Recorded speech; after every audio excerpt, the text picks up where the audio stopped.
Hey! Nothing to talk about there, just a classmate in history. His grandfather was at B20-something? B-29s? That sounds right. The Enola Gay was a B-29. He said he did work on that one. That's good. Are you sure you want to hear more about my project? Not really, I suppose. I just needed to get my breathing back to normal. It's almost there. You're feeling better? Yes, thank you. How about you? Are you all right with this? I think so, though I'm not sure I'm going to like what I'm about to hear. I don't have to continue. No, at this point it'd be worse if I didn't hear it. I'd imagine the worst. Please, go on. I'm listening. Well, I'll have to admit that I went back and forth a lot that day. Should I be a good soldier and follow the rules, or should I do what I was convinced was the right thing? In trying to find an appropriate punishment for Rhoda, I asked those who had survived his experiments to tell me their stories. I heard tales of truly sadistic brutality that I normally wouldn't have had the stomach for or would have made the time to listen to. I was told about a man who had been injected with small but increasing doses of phenol, a form of carbolic acid, just to see how long it took him to die.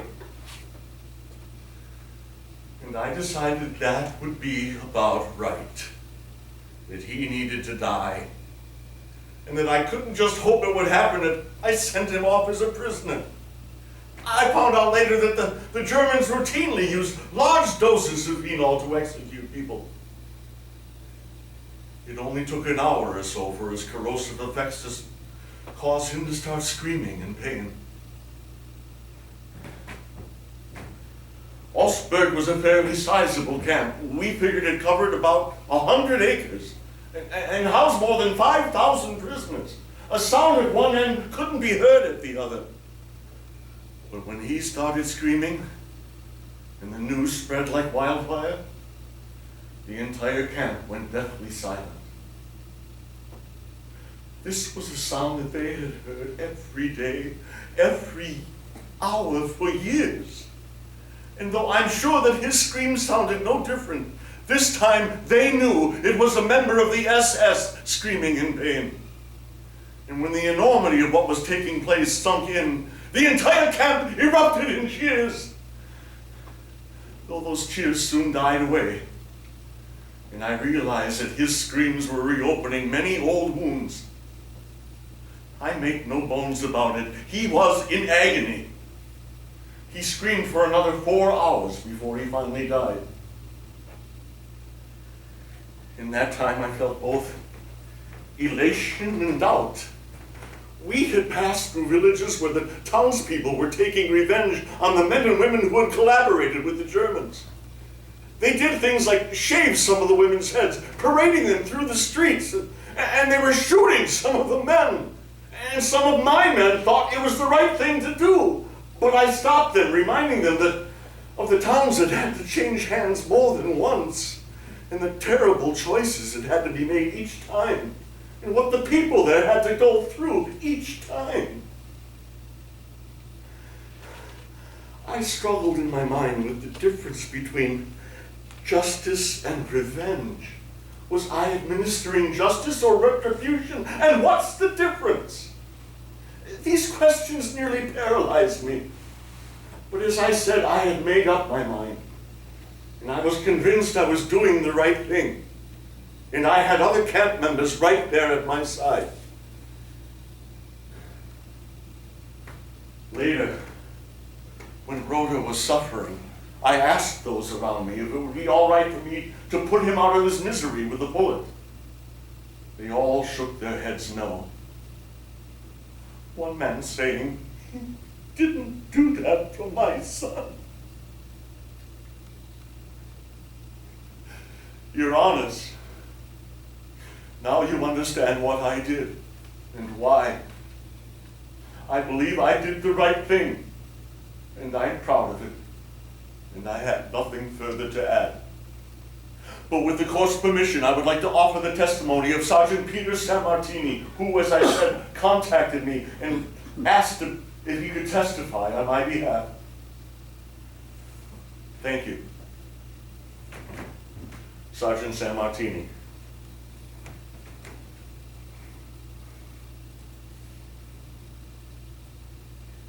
Your Honors, thank you for letting me give my testimony. I'm just a simple soldier. I know the military code, but I'm not I'm not a judge like you. I was the first sergeant in Captain Rollins' company, and what Captain Rollins told you is true, as far as I know. I got the order to arrest him. I don't know who reported him to battalion, but there were lots of other military personnel in the camp by then, and even some civilian newspapermen. I wasn't sure how he'd react, so I went with two of my best men, the sergeants from 1st and 3rd platoons, and knocked on his door. He said, "I know why you're here. Don't worry, come on in, follow whatever rules you have to arrest your CO, and I won't give you any trouble." We really didn't have a place to imprison him. We didn't have a break for American soldiers in the camp. So I decided to transport him directly to battalion headquarters. When the prisoners found out what was happening and who they were leaving away, they started coming from all over the camp. Thousands, I'm sure it was thousands. And they all stood at attention and saluted as we walked by. Excuse me. That sight still chokes me up. Some of them knew how to salute like us. Some of them from different places started with a different salute. And a few even with the Hitler salute. But they mostly all got it in the end. Your Honors, I used to have some beliefs about morals and things, but the war burned away everything I thought I knew. So I don't know if what Captain Rollins did was right or wrong. And if it was wrong, I don't know if two wrongs ever make a right. All I'm telling you is that thousands of terribly mistreated prisoners, former prisoners of the Augsburg camp, saluted to thank him for what he'd done.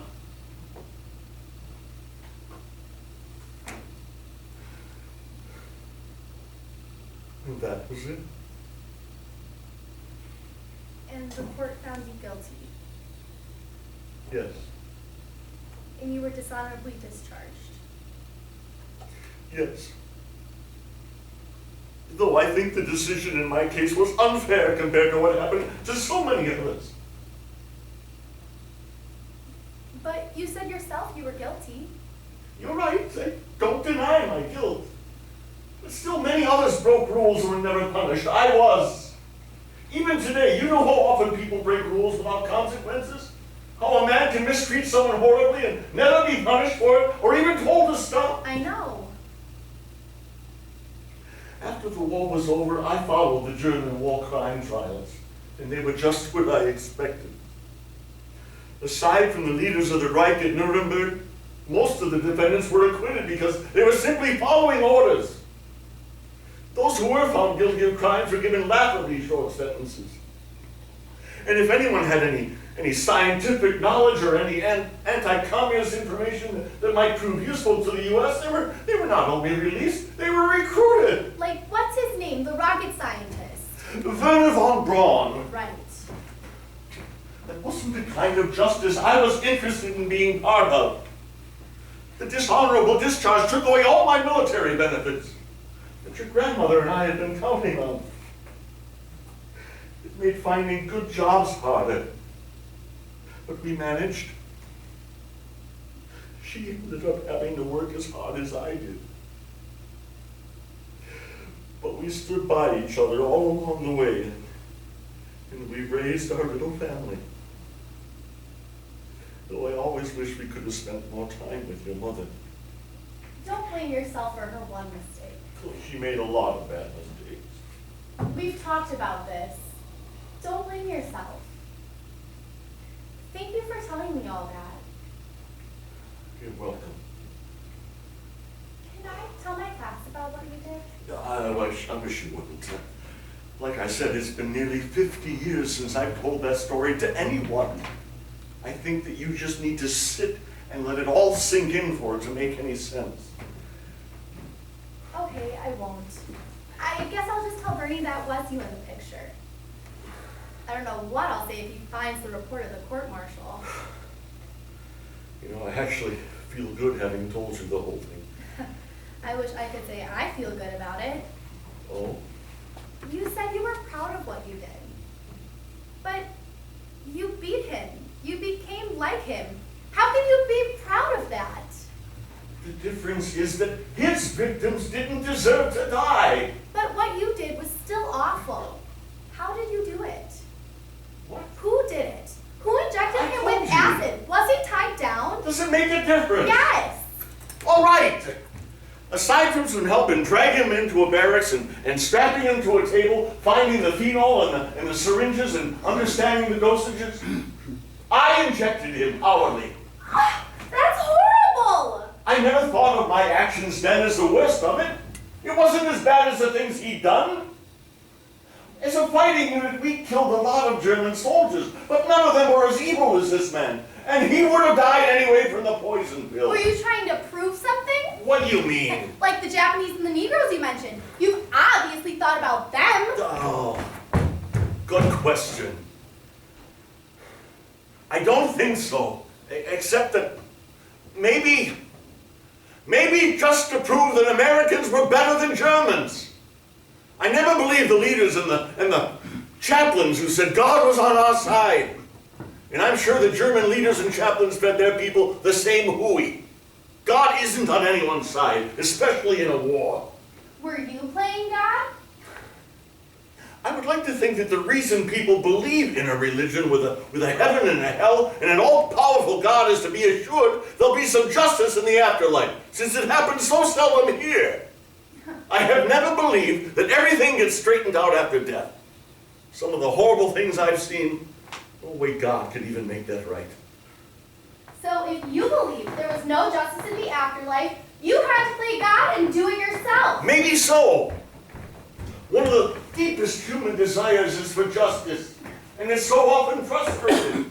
But here was a chance to show which side was right and why we were finally winning the war. But that's what I don't like about people taking it into their own hands. Sometimes they hung the wrong man. In case you haven't noticed, that still happens in justice systems around the world today. Well, maybe that's why we shouldn't kill people at all. What? Besides, it's the First Amendment. Thou shalt not kill. But you did, didn't you?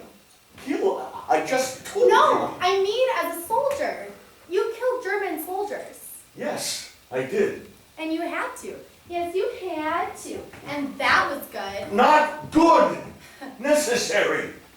Just like the atomic bombs it took to convince the Japanese to surrender. I don't believe that. Those were American atrocities. Oh. They killed so many people. Maybe you should ask your friend Bernie what his grandfather's B-29s, other than the Enola Gay, did. They bombed Japanese cities for over a year. Caused 10 times more destruction than the atomic bombs did. And as for killing people, the Japanese killed 10 times as many Chinese as we killed Japanese with all our bombs, including those last two. But they wouldn't surrender until we dropped those. Were those 2 bombs good or necessary? I don't know. I can't think about that. That's why I don't talk about the war to people who weren't there. I guess, just saying thou shalt not kill. It's a simplistic, categorical statement that falls apart when you look at it closely. But before a person can be executed, you have to be absolutely sure. Of course. I guess you were sure about that, Colonel, but a lot of times vigilantes hung the wrong man, or hung them for minor offenses. And the people who lynched Negroes, they thought they were right, but their morals were wrong. I love you, Grandpa, but what you did was awful. And like your witness said, I don't know if what you did was right or wrong. Maybe I was playing God, but I felt that I had been given a unique opportunity and I had to seize it. We both know what happened to your father when you turned him in. Mama could never protect herself. I would like to think that she did try once, but she learned that nothing would happen. I don't know what I would have done if I had been there and known what was happening to the two of you. You were lucky. We were both lucky you got away when you did. I don't want to talk about this right now. Maybe it's like you not wanting to talk about the war. All right. I've got a lot to think about. I'm seeing a side of you I've never seen before. I understand. Take your time. If you could do it again, would you have made the same choice? What do you think? Have you heard me express any regret? No, the opposite. You were proud of what you did, and you still are. I was aware I was breaking the rules, and I knew it was a conscious choice, but that was my decision. I've asked myself 1,000 times if I would do it again, and the answer is always yes. I don't think I could have lived with myself if I had let him get away. So I guess you need to decide for yourself what's right and what's wrong, whether justice was done, maybe even what justice is.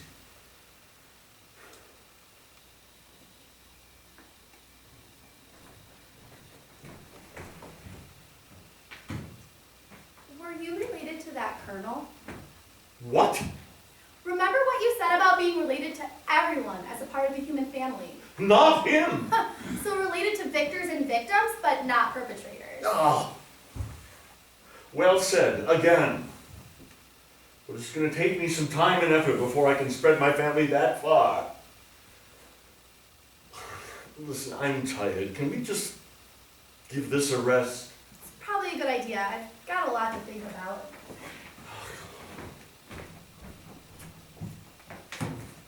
Are you hungry? What? I am. What would you think of some more Spam and potatoes? It wasn't that bad, and I could go for some more. You know, to be authentic, the potatoes should be boiled, but I think we can do better. How about au gratin? Okay, if you do that, I'll make a salad, and I'll cook the Spam. Deal. Still friends? I think so.